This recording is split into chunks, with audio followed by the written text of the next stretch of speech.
Bonjour, je suis Capucine et je suis ravie de vous accueillir pour ce nouvel épisode d'Over the Rainbow.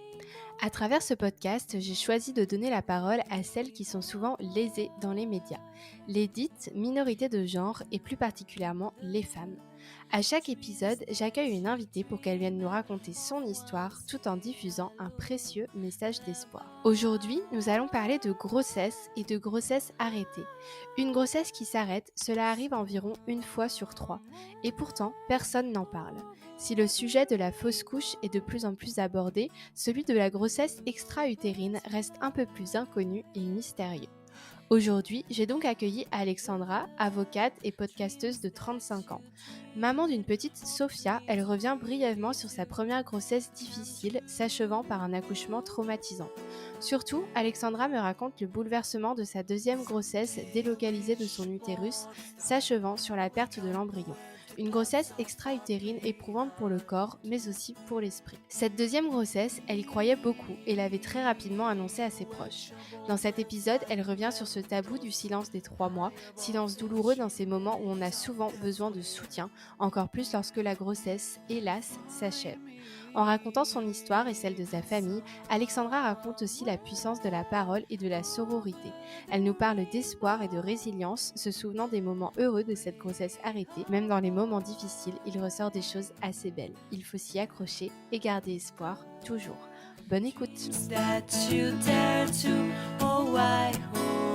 Bonjour Alexandra, Bonjour Capucine. comment vas-tu aujourd'hui ? Bah super, je suis très contente qu'on arrive enfin à enregistrer.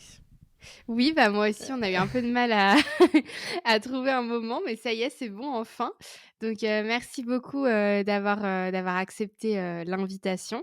Donc, je suis très contente. En plus, je suis très contente d'accueillir une consoeur, du coup, parce que je te connais via ton podcast qui s'appelle Histoire de prénom, Ouais, qui est vraiment un super podcast. bah Donc, merci. déjà, c'est vraiment super ce que tu fais. Mais là, du coup, aujourd'hui, on est là pour parler de toi et surtout, du coup, pour parler de ton histoire de maternité et notamment de la grossesse extra-utérine que tu as vécue il y a quelques temps. Donc, merci beaucoup, Alexandra, d'être ici avec nous pour lever les tabous sur ce sujet. Et bah de rien, j'ai hâte. Du coup, avant qu'on commence vraiment à parler de ton histoire, est-ce que tu veux bien te présenter aux personnes qui nous écoutent et qui ne te connaissent pas ? Oui, alors je m'appelle Alexandra, j'ai 35 ans. Je suis avocate et à côté, donc, j'ai un podcast sur Histoire de prénom. Et dans ma vie personnelle, je suis maman. J'ai une petite fille qui va avoir 3 ans dans 2 semaines, qui s'appelle Sophia. Et un compagnon qui partage ma vie depuis 10 ans et qui s'appelle Salim.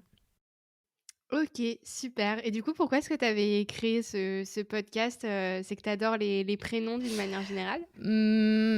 Bah, c'est que je voulais un podcast sur la maternité. J'en écoutais beaucoup. Je trouvais ça génial. J'avais envie d'essayer, en fait. Juste, j'avais envie d'essayer, voir si c'était possible d'en faire un moi-même. Et je voulais un sujet, comme j'ai une activité d'avocat qui me prend quand même beaucoup de temps, je voulais un Mmh. sujet qui soit assez rapide, où je puisse avoir des épisodes courts et surtout un sujet un peu joyeux, on va dire. Tous les épisodes sont pas joyeux, mais quand même, c'est plutôt joyeux, marrant, mignon. Et je voulais ça. Et du coup, c'est vrai que les prénoms, c'est pas que c'est ma grande passion, mais par contre, oui, enfin maintenant ça le devient forcément, mais j'ai toujours été celle qui dit ah bon, et il s'appelle comment le bébé de Machine, même si Machine je la connais pas. Et Ouais, je vois. voilà, et j'ai toujours voulu savoir pourquoi il s'appelait comme ça, mais comme c'est une curiosité partagée, c'est ce que je m'étais rendu compte qu'on était beaucoup à vouloir savoir tout ça. Ouais, Voilà, et puis donc effectivement, c'est vraiment un super podcast. Moi, j'adore l'écouter et c'est vrai que c'est cool le format court aussi, ça change un peu et c'est sympa pour des petits trajets. ouais, Enfin bon, c'est bref, ça. je recommande ton podcast. Ouais, pour celles qui veulent se mettre à la course, genre 20 minutes de course, mais pas plus, bah voilà, Ouais, c'est parfait. voilà, exactement. Alors du coup, comme tu l'as dit, tu es maman d'une petite Sophia, très joli prénom d'ailleurs. Mhm. Et il me semble du coup, quand on a discuté un petit peu, toutes les 2 en amont que, déjà cette grossesse-là a été, compliquée pour toi? Oui, c'était pas facile. Donc, comme je te l'ai dit tout à l'heure, je vais pas tout raconter parce que sinon, je trouve ça un peu dommage, ça va prendre vachement de temps. Et je l'ai déjà raconté dans un autre podcast qui s'appelait Les Silencieuses. Mais c'est vrai que ça a été compliqué à plein de niveaux. Ça a été quand même long, moi, j'ai trouvé, de tomber enceinte. J'ai mis une petite année. Donc évidemment rien par rapport aux gens qui sont en parcours de PMA, voilà, évidemment. Mais quand on a un désir d'enfant assez fort et qu'on est un peu naïf et qu'on pense que bah tu fais l'amour, tu tombes enceinte une fois que tu as arrêté ta pilule, c'est voilà, le temps peut sembler long. En plus moi on m'avait diagnostiqué un syndrome des ovaires polykystiques, donc qui est pas forcément très grave, mais qui peut, voilà, ça peut jouer. C'est pas agréable de savoir qu'on a ça. Ça m'avait collé pas mal d'angoisse sur le fait que j'arriverais peut-être pas à faire d'enfant, même si c'est pas le cas puisque je suis finalement tombée enceinte naturellement. Et après, donc voilà, déjà ça a été difficile. Et après, j'ai eu une grossesse compliquée, un début de grossesse compliqué avec eu des problèmes à... J'ai dû faire un DPNI, on n'était pas sûr au résultat du tritest, donc ça m'a mis beaucoup d'angoisse. J'avais des grosses angoisses de faire une fausse couche déjà moi de base, donc j'avais un peu... voilà, j'ai dû aller vraiment voir quelqu'un pour parler de tout ça en début de grossesse. Après, tout s'est apaisé.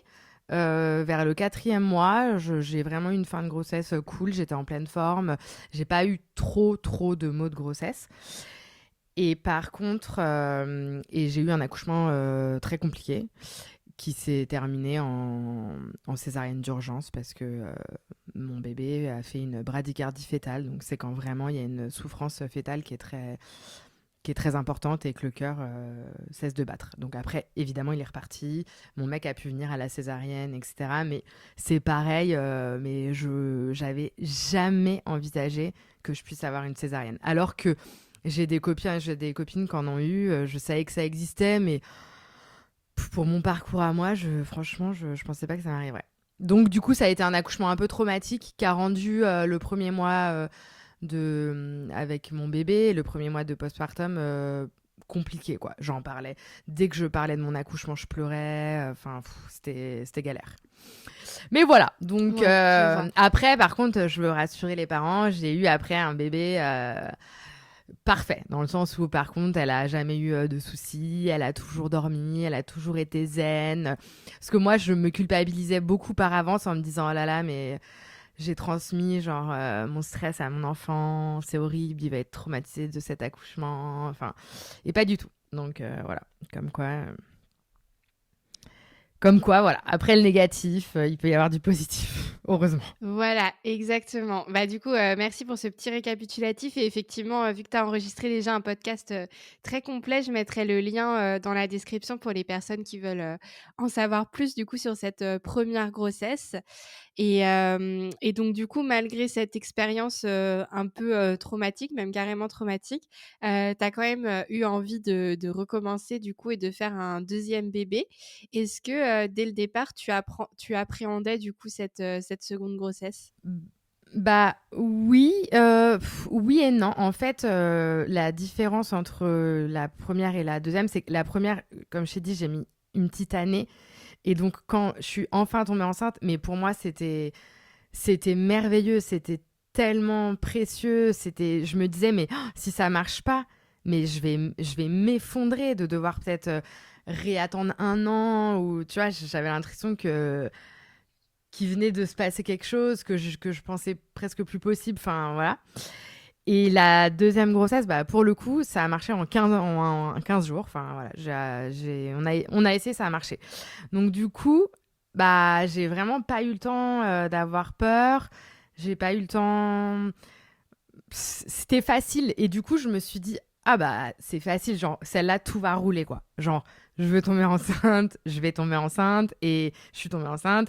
Et voilà, ça sert à rien d'avoir peur parce que je me suis vraiment dit, bah, cette fois-ci, genre, tout va bien se passer. Enfin, tu vois, la foudre tombe pas 2 fois au même endroit et t'avais eu ton expérience galère, bah là, tu vas avoir une expérience de maternité trop cool. Donc, en fait, Non, j'avais pas trop peur.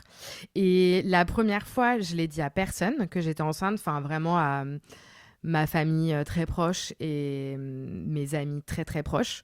Mais vraiment, ça se comptait sur les doigts d'une main. Ce qui m'a pas aidé, je pense, dans mon mal-être de début de grossesse, parce qu'au contraire, je pense que j'aurais eu besoin d'exprimer beaucoup de choses, d'être rassurée, mais comme personne ne le savait vraiment, je pouvais pas trop être rassurée.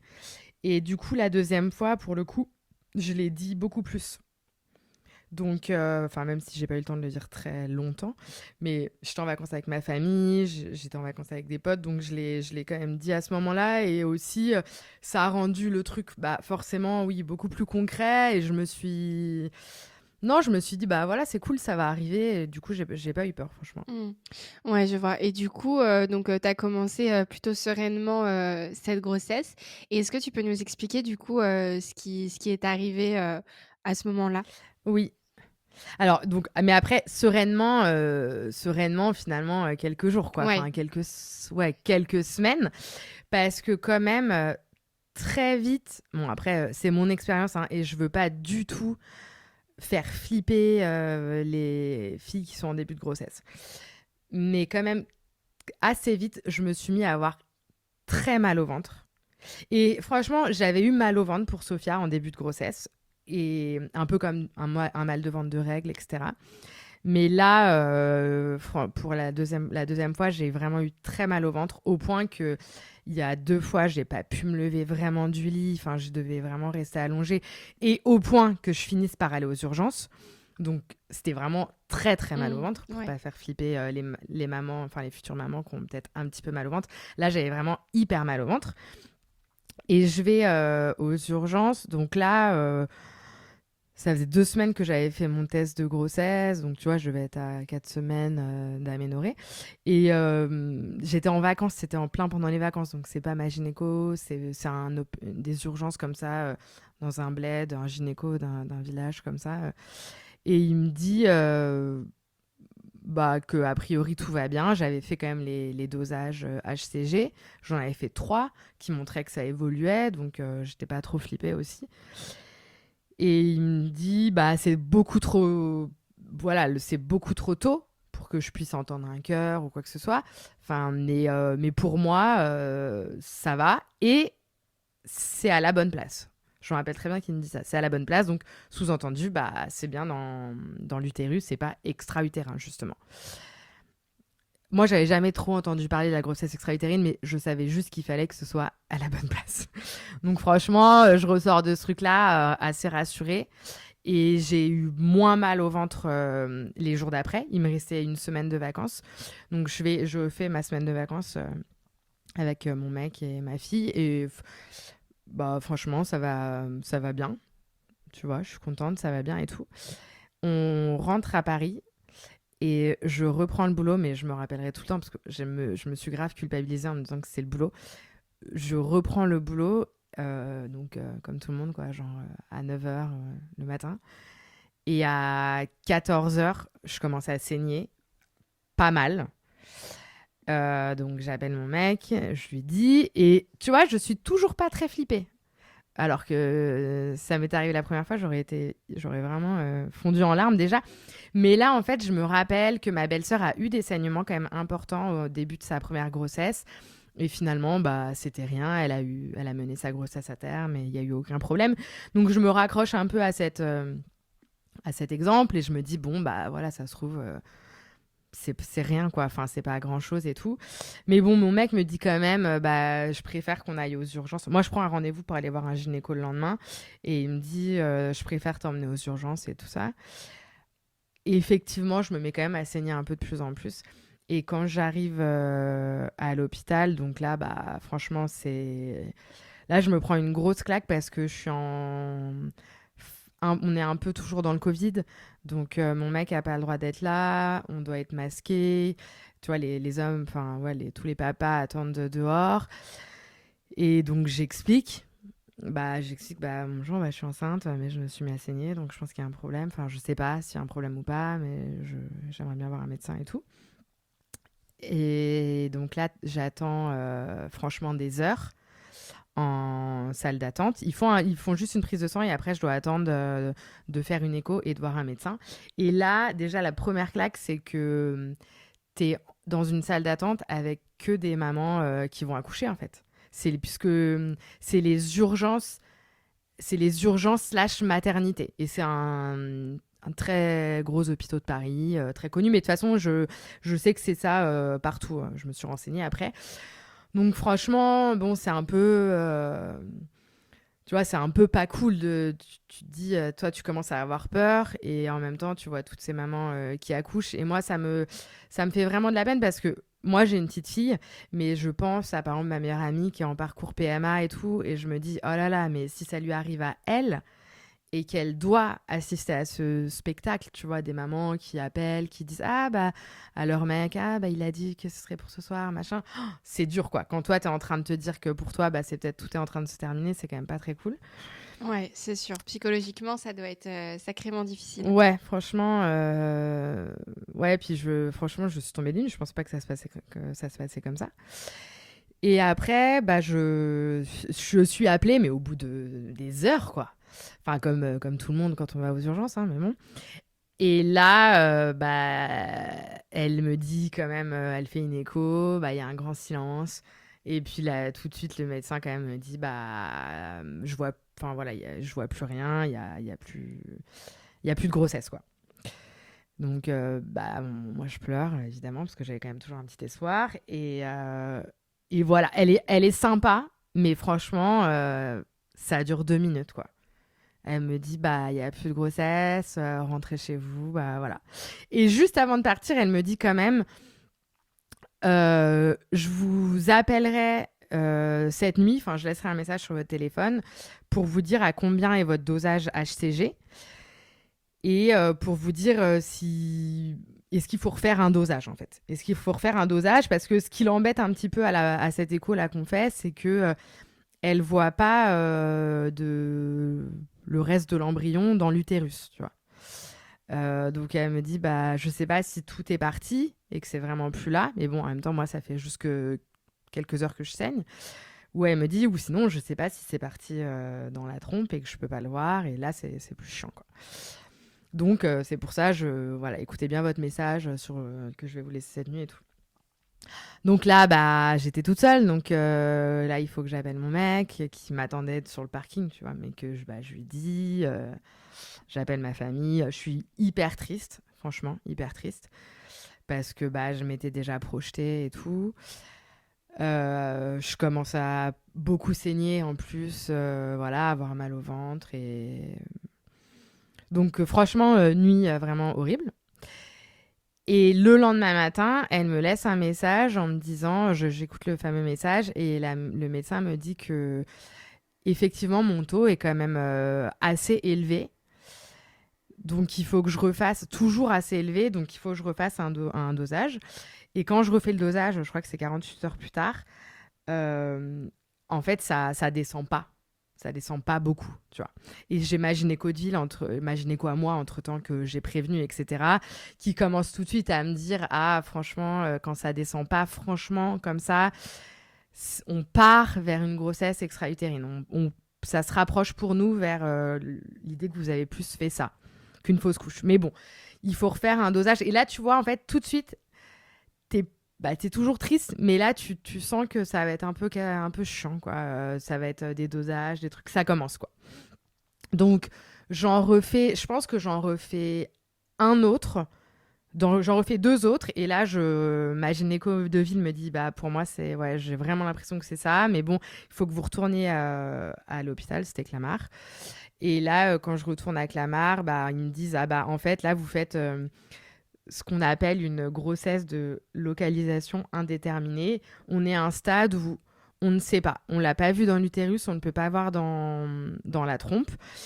Les dosages HCG qui descendent pas comme ça, on pense que c'est une grossesse extra-utérine, mais ça peut aussi être une fausse couche qui met vraiment du temps à partir.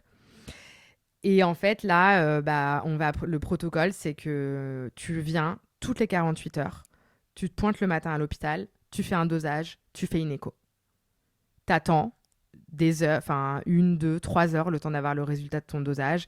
Et voilà. Et en fait, ça, moi, j'ai dû aller peut-être, je sais pas, 10 fois à l'hôpital, 20 fois. Enfin, vraiment, ça a duré un mois. Enfin, honnêtement, ça a duré vraiment longtemps.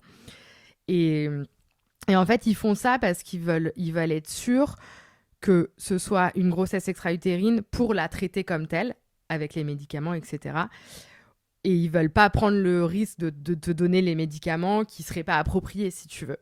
Et moi, voilà, moi, ça dure particulièrement longtemps avant qu'ils soient sûrs que ce soit une grossesse extra-utérine. Parce que ça descend, mais pas beaucoup, mais un petit peu, et machin. Et puis, finalement, il y a un moment donné où ça remonte, je crois, et ça toujours le dosage bêta-HCG, hein. Et carrément, il y a un moment donné où ça stagne vraiment pendant plusieurs jours. Donc, dans ces cas-là, c'est que c'est plutôt ça. Et du coup, une fois que tu es sûr de faire une grossesse extra-utérine, bon, il y a des gens pour qui qui le savent directement, hein. C'est juste moi, voilà, c'était très particulier de ne pas savoir comme c'était au début. Et une fois qu'ils sont sûrs, et qu'ils voient que en fait, ça ne va pas partir par soi-même, le traitement, ça peut être de te donner une dose de méthotrexate. Donc, c'est une espèce c'est une injection, hein, qui va dans les trompes et c'est censé détruire les cellules embryonnaires qui restent. Tu peux avoir une dose, 2 doses quand ça marche pas. Moi, ça n'a pas marché. Et si ça marche toujours pas, tu peux avoir l'opération pour t'enlever ce qui reste dans la trompe avec un gros risque qui t'enlève la trompe aussi. Donc voilà, moi il m'a fallu deux injections. La première fois ça n'a pas marché et donc la deuxième fois ça a marché. Et ça à chaque fois, tu vois, c'est pareil, tu dois y retourner, etc. Et en fait, il y a un truc que moi j'ai trouvé vraiment difficile à vivre pour moi, c'est que dans la grossesse extra-utérine, le risque, et c'est pour ça qu'ils sont aussi précautionneux et qu'ils veulent que tu viennes tous les 2 jours, etc., c'est que tu fasses une rupture de la trompe. Et qu'en fait, cet embryon qui est dans la trompe explose et fasse souffler la trompe. Et dans ces cas-là, ça te crée une hémorragie interne. Et ils ont très peur que tu meurs, quoi. Que tu meurs de cette hémorragie interne si tu viens pas suffisamment tôt aux urgences. Et en fait, ils en ont tellement peur de ce risque-là qu'ils t'en parlent tout le temps, tu vois. Et à la fin, moi, je trouvais ça vraiment hyper angoissant. Et tu sais, ils te disent vraiment genre, vous vivez à combien de kilomètres des urgences? Vous mettez combien de temps à venir? Ok, alors si vraiment vous avez mal, mais vraiment si vous avez mal, vous n'hésitez pas, vous venez, vous ne vous posez pas de questions. Enfin, tu vois. Ouais, je vois, ouais. Et au bout d'un moment, je leur disais, mais franchement, adaptez un peu le discours parce que ou vous pensez que genre il y a des grandes chances que ça se produise, dans ces cas-là, gardez-moi. Opérez-moi, enfin enlevez-moi la trompe, je m'en fiche quoi. Enfin moi j'ai une petite fille quoi, donc c'est ça qui compte le plus pour moi. Ou c'est un risque qui est assez minime au final et m'en parlez pas non plus toute la journée parce que franchement ça me colle des angoisses quoi. Et donc voilà, donc c'est ça que j'ai trouvé difficile. En fait, ce que j'ai trouvé difficile, c'est le fait de venir toutes les 48 heures pendant plusieurs heures. Et à chaque fois, tu sais, personne se soucie vraiment de savoir si tu as un job, comment tu fais par rapport à ton boulot, parce qu'en fait, juste, t'es quand même pas là. Ouais, c'est ça, tu faisais comment, toi, du coup? Moi, j'ai la chance d'être avocat, donc on a des... Voilà, on peut un peu plus... on est très libre dans nos horaires. Mon boss était au courant, donc il était très compréhensif. J'ai mon ordinateur, je peux bosser à distance, etc. Donc moi, ça allait, tu vois. Mais pour plein d'autres personnes, j'imagine qu'on finit peut-être par te donner un congé ou j'en sais rien, ou que tu puisses être absent, je sais pas, mais j'ai trouvé ça franchement hyper compliqué quoi. Ouais. Et du coup aussi quand tu nous parlais, donc en fait une grossesse extra-utérine, c'est toujours dans la trompe que ça se localise ou ça peut être ailleurs? Pour moi c'est dans la trompe, mais je t'avoue Mmh. une OK, des en tout cas dans ton histoire, on c'était en ça. a 2 des trompes, donc ça peut être dans l'une ou dans l'autre, et c'est pour ça d'ailleurs que même si jamais tu perds une trompe, c'est pas pour ça que tu pourras jamais retomber enceinte puisque il te reste une autre trompe. Ouais, je vois. Et Voilà. toi, avant que ça t'arrive, t'en avais déjà entendu parler de la grossesse extra-utérine ou pas trop? Non, je savais juste que la mère de ma meilleure amie en avait fait une. Je savais juste que c'était que quand tu fumes, c'est vraiment un facteur de risque. Et moi, avant, j'étais une grosse fumeuse. Donc, si tu veux, je sais aussi arriver à une copine qui fumait beaucoup. Bon, je sais pas si c'est vraiment le truc. Mais là, tu vois, ça faisait hyper longtemps que je fumais plus. Enfin, hyper longtemps. Ça faisait quand même longtemps que je fumais plus du tout de cigarettes et tout. Donc, j'avoue, j'aurais mais jamais pensé que ça puisse m'arriver. Hmm. Et tu sais Mais jamais, quoi. si c'est rare ou si ça arrive Ouais, c'est relativement rare. souvent? Non, c'est 1% des grossesses. C'est très rare. Ok, Ouais, c'est d'accord. très rare. Et du coup, il n'y a pas vraiment de... Enfin, tu parlais de la cigarette qui peut être, enfin, qui est considérée comme pouvant influencer ça. Tu sais s'il y a d'autres facteurs, enfin, si on sait pourquoi est-ce que ça arrive? Non, franchement, ils ont pas d'explication à donner, ils savent pas trop, à part, ouais, je sais que le tabagisme, ça aide pas, mais bon, je sais pas dans quelle mesure, tu vois, c'est vraiment... Ça joue vraiment. Moi, je sais juste qu'ils m'ont dit, donc ça, je sais toujours pas, parce que je suis pas retombée enceinte depuis, euh, que ça peut être une malformation de la trompe, et que, bah, tu peux pas le savoir. Et qu'en gros, moi, c'est pour ça que j'ai enfin, moi ou peut-être les autres, un mini risque que ça se reproduise si jamais c'était bien à cause d'une malformation de la trompe quelque part, tu vois. Hmm. Ouais, je vois. Et du coup, Mais je crois qu'ils n'ont pas vraiment d'explication. Non. ouais, ok. Et du coup, t'expliquais que donc tu avais parlé très tôt de cette grossesse et donc du coup que tu as parlé très tôt aussi du fait que ça s'était arrêté. Comment est-ce que Mm. tes proches, ils ont reçu l'information? Est-ce que tu as trouvé du soutien auprès d'eux? Oui, vachement. En fait, moi, cette année-là, donc c'était, là, on enregistre en février 2022. Moi, c'est arrivé en septembre 2021. Et en fait, en 2021, j'ai eu trois amis qui ont fait une fausse couche. Enfin, en tout cas, une grossesse arrêtée, tu vois. Je considère quand même que la grossesse extra-utérine, c'est un petit peu plus compliqué, on va dire, que la fausse couche physiquement, mais après, ça reste une grossesse arrêtée.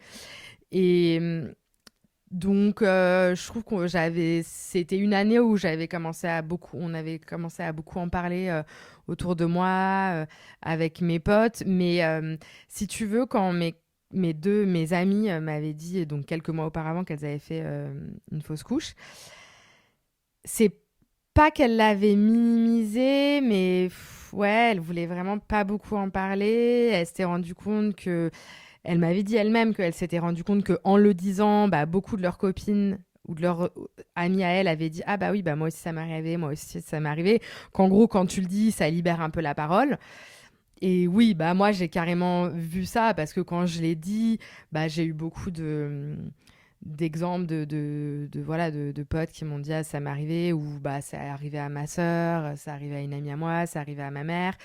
Et en fait, comme moi j'en ai quand même pas mal parlé, il y a beaucoup de gens qui m'ont dit, mais en fait, on se rendait pas compte que c'était pas rien non plus, en fait. Tu vois, même si t'es pas enceinte depuis très longtemps, que c'était pas rien, tu vois. Et ça m'a fait plaisir, tu vois. Ouais, c'est sûr. Et puis, tu as communiqué aussi sur le sujet sur ton compte Instagram aussi. Donc, je suppose que là, tu as dû recevoir pas mal de messages vu que Ah non, l'échelle est plus mais grande. ouais, des centaines de messages. Franchement, mais peut-être des milliers de messages j'ai reçus. Franchement, j'ai reçu des messages, mais hyper, hyper touchants de filles. Je parle de la grossesse arrêtée en règle générale parce qu'en plus, je crois que quand j'ai posté mon message, je savais même pas que j'étais en train de faire une grossesse extra-utérine parce que je l'ai su après. Mais genre, j'ai eu des messages de filles qui en avaient jamais parlé, tu vois. J'ai eu beaucoup de messages, mais j'ai vraiment eu beaucoup, beaucoup, beaucoup de messages. Donc tu te rends compte que effectivement, ça concerne quand même beaucoup de gens. Et j'ai eu beaucoup de messages de filles qui me disaient que, tu vois, peu importe enfin, c'était quand même souvent des grossesses arrêtées assez tôt, enfin, dans les 3 premiers mois, tu vois, ce qui est entre guillemets le truc classique, quoi. Et bah, que c'était toujours, voilà, un événement hyper important de leur vie, hyper douloureux de leur vie, même des années après. Hmm. Voilà quoi. Donc pour ça, ça m'a vraiment fait plaisir d'en parler. Et bah c'est ce que je disais, quelqu'un me disait, genre, tu regrettes d'en avoir parlé, genre, tu referais la même chose si c'était à faire et tout. Bah, franchement, oui, parce que moi, je regrette pas du tout et je le referais, parce que, mais j'ai reçu, mais énormément de soutien. Donc, que ce soit de mes proches, et d'ailleurs, mes proches plus ou moins proches, tu vois, donc, mes très proches amis, et puis des gens qui étaient peut-être moins proches et qui le sont devenus parce qu'elles ont été, enfin, des filles notamment, parce que je pense que voilà, il y a un peu un truc de sororité de femmes qui Ouais. étaient passées par là et qui ont été hyper qui sont devenues proches de moi, qui ont été vraiment là pour moi et tout. Et je trouve que tu vois, quand t'as beaucoup de gens qui te demandent comment ça va, comment tu le vis, bah ça allège un peu ta peine en fait de la partager comme ça avec vachement de monde. Bah ouais, c'est sûr. Donc moi ça m'a beaucoup aidé, ouais. Mmh. Et puis, on en parlait aussi un peu, ensemble avant sur, le tabou enfin les tabous autour des 3 premiers mois de grossesse qui fait que, du coup, on attend souvent le troisième mois avant, d'en parler autour de soi parce que du coup, on sait qu'il y a plus de risques d'arrêt de grossesse, dans les 3 premiers mois et qu'on n'a pas envie après de parler de ça, à ses proches. Pourquoi est-ce que tu penses qu'il y a autant de tabous sur ces 3 premiers mois et pourquoi est-ce que, selon toi, c'est important d'en parler? Bah, bon, sur important d'en parler, je sais, enfin, au final, chacun va vraiment faire comme il veut. Mais le tabou, bah, moi, clairement, mes gynécos, les deux gynécos que j'ai vus pendant ma première grossesse m'avaient dit, genre, bah, enfin, voilà, quoi, ils te calment direct, ils te disent limite, bon, bah, voilà, c'est un peu un secret, quoi. Enfin, tu vois, n'en parlez pas, on sait jamais. Enfin, voilà, enfin, genre, il y a vraiment un risque de fausse couche.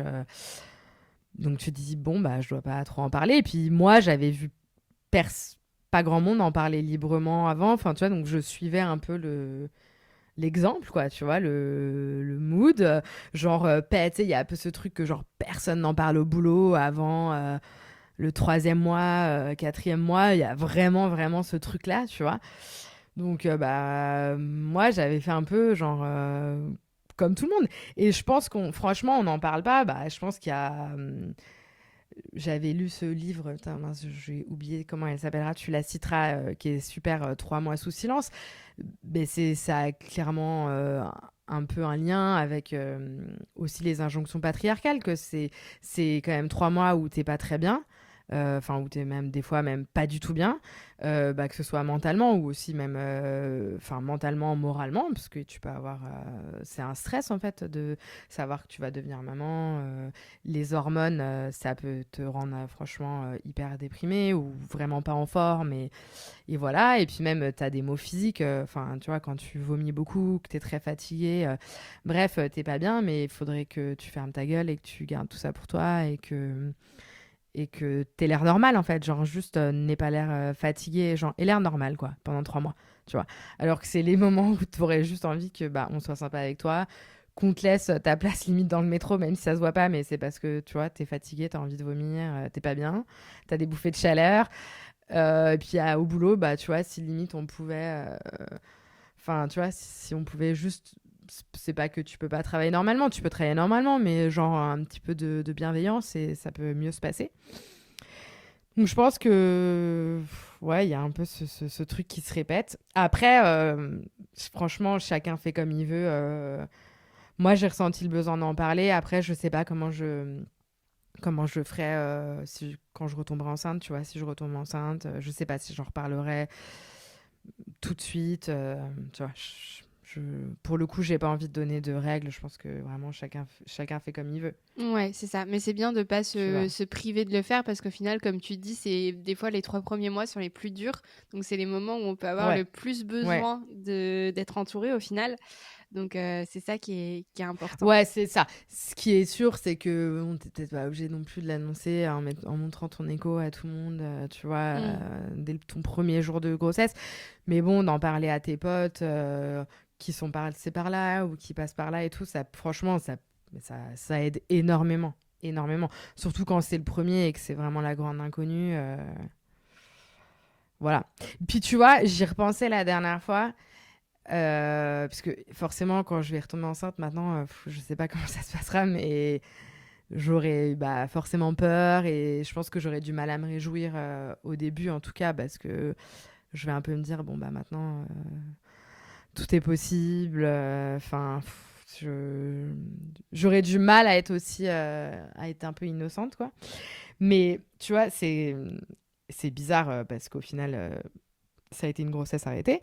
Mais pour la deuxième fois, quand je l'ai annoncé, je me rappelle vachement bien du moment où je l'ai annoncé parce qu'on était en vacances avec mon frère et ma belle-sœur et nos filles et tout. Et je me rappelle vraiment du moment où on leur a annoncé. Et c'était vraiment un super moment. Bon, ça a pas marché, tu vois, mais finalement, c'était quand même un moment hyper heureux, tu vois. Je regrette pas de l'avoir vécu. Enfin, je sais pas si ça m'aurait rendu plus triste ou moins triste de l'avoir dit ou de pas l'avoir dit. Tu vois ce que je veux dire ou pas? Ouais, Je je sais vois. pas, c'est... Non, Je non, suis c'est un très peu clair. partisane de prendre, tu vois, tous les petits moments de bonheur que tu peux avoir. Donc, finalement, voilà, je regrette pas. Il y a eu des bons moments autour de cette deuxième grossesse qui n'a pas eu lieu. Et même si elle a peu duré, voilà. Donc, je sais pas comment je serai la prochaine fois, tu vois. Par contre. Mm. Je sais pas comment je ferai. Ouais, c'est ça. Il faut réussir à avoir un peu le positif, les petits moments positifs de cette expérience. Et puis, comme tu dis, c'est important aussi d'accepter et de reconnaître le fait qu'on puisse avoir des difficultés dans un parcours de maternité, que les choses soient pas forcément toutes simples, toutes lisses, que ce soit pas forcément facile d'être enceinte et après d'être maman. Pourquoi est-ce que tu penses que c'est aussi important de parler de santé mentale et notamment autour de ce qui concerne la maternité? Bah, tu vois, non, mais c'est hyper important. Moi, j'ai été, bon, moi, je suis assez, enfin, pour sensibilisée, on va dire, à la psychothérapie. Ma mère a fait des études de psycho. J'ai fait une psychothérapie quand j'étais jeune. Donc, c'est un truc où, naturellement, si je sens je suis un peu down, pour, voilà, que je me mets à avoir des angoisses et tout, naturellement, je vais me dire, bah, je vais aller voir ma psy. Et en fait, pendant ma première grossesse, donc ça faisait très longtemps que j'avais pas vu une psy pour le coup. Donc, comme je te dis, j'étais très mal. Et quand j'étais à la maternité, on me donne le nom d'une psy spécialisée dans la maternité, qui était la psy de la maternité. Sur le coup, je prends hyper mal qu'on me donne ce numéro, parce qu'en fait, on venait de me dire qu'il y avait un problème au tri-test, donc je m'effondre, mais je considérais que c'était complètement normal que je m'effondre, parce que je pensais que tout allait bien, on me disait que tout allait pas bien. Et au final, je garde ce numéro et je finis par aller la voir. Et vraiment, c'était génial. Elle m'a fait beaucoup de bien. C'est une psy qui est vraiment spécialisée dans la maternité, donc pré et postpartum, on va dire. Pré-grossesse, grossesse et postpartum. Et je la vois quelques fois et elle débloque des trucs parce qu'elle sait tout ce qui se joue sur ces moments-là, tout ce que ça peut te ramener, toi, voilà, en tant que femme, des souvenirs d'enfance, des peurs, de pas être à la hauteur, ou tu vois, je sais pas, plein de choses différentes. On a chacun nos angoisses, on va dire. Mais voilà, elle est assez forte et tout. Et du coup, moi, quand je fais la grossesse extra-utérine, tout de suite, enfin je me dis, ah bah tiens, j'avais pas vu depuis 3 ans, peut-être même plus, quoi, depuis la naissance de ma fille. Et je me dis, bah je vais aller la voir, tu vois. Et le fait de l'avoir vue, j'ai beaucoup parlé et ça m'a vraiment aidée. Je l'ai vue 2 fois, tu vois, 2, 3 fois. C'est vraiment pas une psy avec qui tu fais un travail sur le long terme, parce que dans le sens où c'est pas son job. Elle est là vraiment pour t'aider à passer des caps, voilà, quand c'est lié à la maternité et tout. Et en fait, là où je me suis dit, mais c'est hyper important de parler de santé mentale et de dire voilà, aux futures mamans ou mamans d'y aller et de se faire aider, même si c'est pas longtemps, même si c'est 2, 3 séances, c'est que dans tous les messages que j'ai reçus, quand j'ai parlé, j'ai été choquée par le nombre de personnes qui m'ont dit j'y pense encore tous les jours, tu vois, c'est hyper important, enfin, encore un souvenir très douloureux, des années plus tard, etc. Et je me dis peut-être aussi que si t'en parles, tu vois, ça devient Mmh. moins douloureux. Ouais, sûrement. Tu vois, moi, en tout cas, j'ai ce sentiment-là, Mmh. quoi. Ouais, OK. Bah, oui, c'est intéressant, de toute façon, c'est vrai que, moi, j'avais discuté une fois avec, Josépha Raffard, je sais pas si tu vois qui c'est? Celle qui a le Loma Ouais, Club? oui, Ouais. je vois très bien, ouais. Du coup, je parlais avec elle et elle me disait justement que, bah, quand on tombait enceinte, ça pouvait, rappeler, justement plein de traumatismes et cetera et que, elle conseillait beaucoup aux futures mamans de faire de suivre une thérapie, en fait, avant d'être enceinte pour, bah, pour, mieux vivre, leur grossesse et être plus sereine et cetera donc je trouve ça intéressant, ouais, ce sujet-là. Ah bah, ouais, ouais, c'est sûr. C'est sûr, mais après, tu vois, c'est moi, je veux dire que si pour X raison, t'as pas été en thérapie, c'est quand même long, tu vois. Bah, ça existe aussi des psys qui vont te donner des clés en quelques séances pour, tu vois, qui vont mettre le doigt sur des choses parce qu'elles le font tellement, elles sont hyper habituées, ou pour aller parler bah, d'un accouchement bah, justement traumatique, Mmh. ou tu vois, Bah, oui, oui, c'est sûr, ouais. ça aide vachement, ça Mmh. aide vachement. Et toi, du coup, qu'est-ce que tu donnerais comme, conseil à une jeune femme qui vient de tomber, enceinte et qui a peur de faire une fausse couche, de voir sa grossesse arrêter? Bah, franchement, je sais pas. Parce que même moi, je pense que j'aurais cette peur-là, je saurais pas quoi me donner. Bah, franchement, même si c'est beaucoup, beaucoup plus facile à dire qu'à faire, d'essayer néanmoins de pas trop stresser, de pas trop se gâcher son début de grossesse avec ces angoisses-là, parce que, bah, tu vois, comme je t'ai dit, si ça doit arriver, ça arrivera, mais autant, tu vois, essayer quand même, dans tous les cas, peu importe ce qui se passe, de glaner des moments de bonheur. Et voilà, même si après, si ça s'arrête, c'est difficile, mais voilà. Après, je saurais pas quoi dire sur ne pas trop se projeter et tout, parce que c'est difficile, tu vois. Moi, je dis pas que je m'étais projetée non plus comme une dingue, bah, justement en parlant du prénom de mon enfant ou en me demandant ceci ou cela.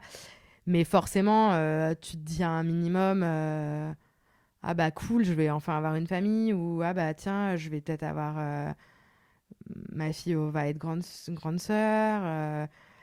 Ou tu vois, c'est bête, mais tout de suite on parle un petit peu genre du terme probable. Donc tu dis ah bah tiens, donc attends, ce sera peut-être à tel mois, donc ceci. Enfin, t'es obligé de te projeter un tout petit peu, même si tu sais qu'il faut être, même si tu sais qu'il y a ce risque-là. C'est difficile, franchement. C'est un, c'est un équilibre qui est juste à trouver. Ouais, je vois. Et toi, du coup, aujourd'hui, tu en es où, par rapport à tes envies de grossesse? Est-ce que, c'est un projet que tu aurais envie de remettre en route? Est-ce que tu as besoin encore de prendre du temps? Comment tu te sens par rapport à tout ça? Bah, moi, de toute façon, à cause des injections de méthotrexate, j'avais pas le droit. Enfin, il était très déconseillé de retomber enceinte dans les 3 mois. Alors, il y en a qui disent 6 mois, il y en a qui disent 3 mois, il y en a qui disent 2 cycles. Mais bon, moi, on va dire, les gynécos à la maternité m'avaient dit plutôt 3 mois. J'ai lu aussi parfois 6 mois. Donc, on va dire que pendant ces 3 mois-là, donc ça m'a amené à là, il y a pas si longtemps. Tu vois, le cerveau doit être bien fait, mais du coup, j'avais plus du tout envie. Enfin, mais bon, en même temps, j'avais pas le droit. Donc, je pense que plutôt que de me morfondre tous les jours en me disant que bah, j'ai envie, mais j'ai pas le droit, je me suis concentrée sur autre chose, on va dire. Je trouve ça dur quand t'es, tu vois, je trouve ça un peu dur quand t'es lancé dans le truc, t'aurais envie de réessayer tout de suite. Donc, ça a été une petite claque quand ils m'ont dit que j'avais pas le droit. Surtout que tu sais qu'il y a tout le monde qui va de son petit commentaire, ah mais tu verras, tu seras hyper fertile, ça va marcher hyper vite. Mais en fait, bah oui, mais en fait, t'as pas le droit de réessayer. Donc, Ouais, ouais, je vois. je m'en fous d'être hyper fertile. Et, et maintenant, non, bah j'ai toujours envie d'un deuxième enfant. Après, je sais que ce sera. Voilà, que forcément, j'ai un peu peur, quoi. J'ai un peu peur que ça se reproduise, ou j'ai un peu peur de faire une fausse couche. Voilà, j'ai un peu peur de la suite. J'espère que ça se passera bien, mais voilà, je sais que ça peut aussi mal se passer, donc je le vivrai pas très bien, c'est sûr. Ouais, je vois et juste j'y pensais aussi, est-ce que, vous avez expliqué à Sophia du coup, ce qui s'était passé? Parce qu'elle a 3 ans donc je pense qu'elle avait quand même compris, des choses? Non, elle Non? avait 2 ans, et elle avait donc même pas 2 ans et demi. Ah oui, elle était plus petite, bah Et oui, du donc coup. ouais, on lui avait pas dit, hein, que j'étais enceinte. OK. Hem, Elle n'était pas là, alors coup de bol, le jour où c'est arrivé, elle était chez ses grands-parents pendant 3 jours. Donc tu vois, elle m'a pas vue, à la maison, elle m'a pas vue pleurer, elle m'a pas vue avoir mal. Donc du coup, elle m'a pas vue dans un état qui aurait nécessité une explication. Ouais, je vois. Et je t'avoue que j'en ai parlé à ma psy, justement, que j'allais voir à ce moment-là, en lui disant, bah, je sais pas, faut lui dire, faut pas lui dire et tout. Et elle m'a dit, bon, après, c'est pareil, hein, je dis pas que c'est parole d'évangile, enfin, chacun fait comme il veut avec son enfant. Mais elle m'a dit, bah, dans la mesure où elle montrerait quelque chose, tu vois, elle montrerait qu'elle a l'air. Elle aurait arrêté de bien dormir, elle en parlerait, parce qu'elle parle très bien, enfin, tu vois, elle pourrait parler, hein, elle parle comme toi et moi, enfin, peut-être pas comme toi et moi, mais bon, maintenant, elle s'exprime vraiment bien. Donc, euh, tu vois, elle me dit, dans ces cas-là, oui, mais là, si elle montre rien, si elle parle pas, si tu vois, si elle en parle pas, si elle vous interroge pas, si elle a pas arrêté de bien dormir, s'il y a rien qui a changé dans son comportement qui montre que d'une quelconque manière elle exprime voilà un mal-être, une interrogation, ça sert à rien d'aller lui dire parce que c'est tellement difficile pour un enfant à imaginer, tu vois, enfin à conceptualiser que voilà. Donc écoute, on l'a pas fait enfin il y a voilà pas il n'y a pas eu de sujet, quoi. Elle a toujours continué d'aller très bien. Donc voilà. Ce qui est très drôle, c'est que. Enfin, très drôle. Oui, c'est quand même assez bien fait. C'est que moi, elle nous a toujours réclamé un deuxième enfant. Enfin, vraiment, ça fait hyper longtemps qu'elle nous parle que pourquoi elle n'a pas de petite sœur, etc. Et franchement, elle a cessé d'en parler. Voilà, de toute façon, le moment où je suis tombée enceinte, elle a cessé d'en parler. Et après toute cette période-là, elle en parlait plus. Ouais, c'est faux. C'est drôle, hein, Ouais, et bah, c'est ça se revenu. trouve, elle a peut-être quand même, senti Mm. des choses inconsciemment et on sait pas. On ne sait pas. Peut-être. Et du coup, toi, qu'est-ce que tu vois derrière ton arc-en-ciel? Quelle est la notion d'espoir, que tu voudrais transmettre aujourd'hui, aux personnes qui nous écoutent?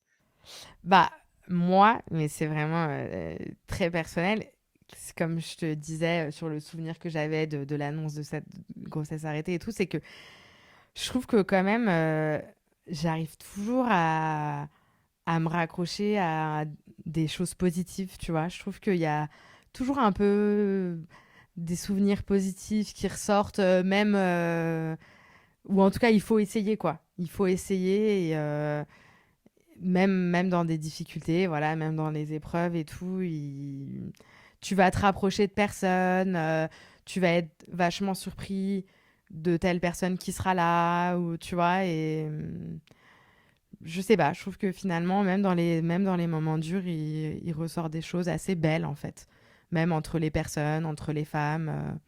Donc ça me donne de l'espoir, je trouve ça rend tout plus facile à vivre. OK et ben, merci beaucoup pour ce beau message du coup. Est-ce que tu as d'autres choses à rajouter ou est-ce que tu penses que c'est bon pour toi?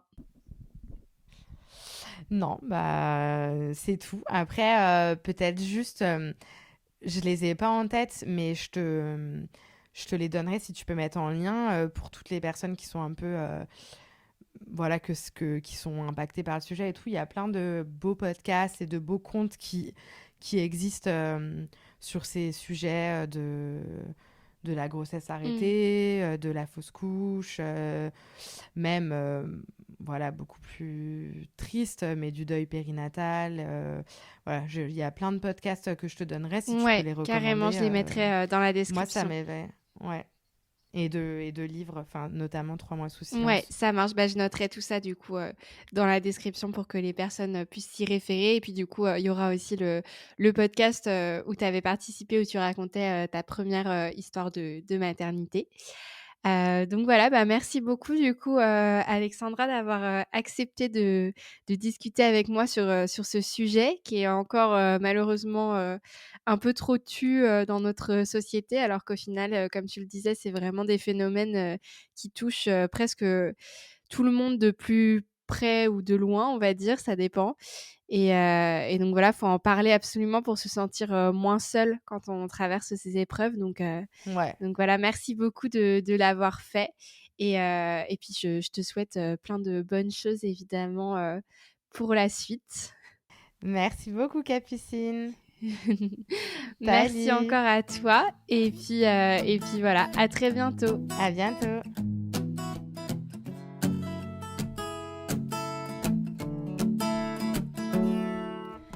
Merci à toutes et à tous d'avoir écouté cet épisode. Over the Rainbow diffuse l'espoir par vos histoires et j'espère que vous avez apprécié le récit d'aujourd'hui. Vous le savez bien, si vous écoutez ce podcast, la parole compte plus que tout. Parler est important pour les femmes qui traversent ces épreuves et pour celles et ceux qui peuvent mieux appréhender la façon de les accompagner. Alexandra l'a très bien constaté en recevant une avalanche de témoignages de femmes ayant vécu la même chose qu'elle. Merci à elle d'avoir trouvé la force de venir en parler à mon micro et beaucoup de courage à toutes les personnes passées par cette épreuve. Vous retrouverez en description les ressources citées dans l'épisode. S'il vous a plu, je vous invite à laisser une petite note, voire un petit commentaire et à en parler autour de vous pour informer vos proches de ce sujet. Merci pour votre écoute, prenez bien soin de vous et de vos proches, je vous embrasse.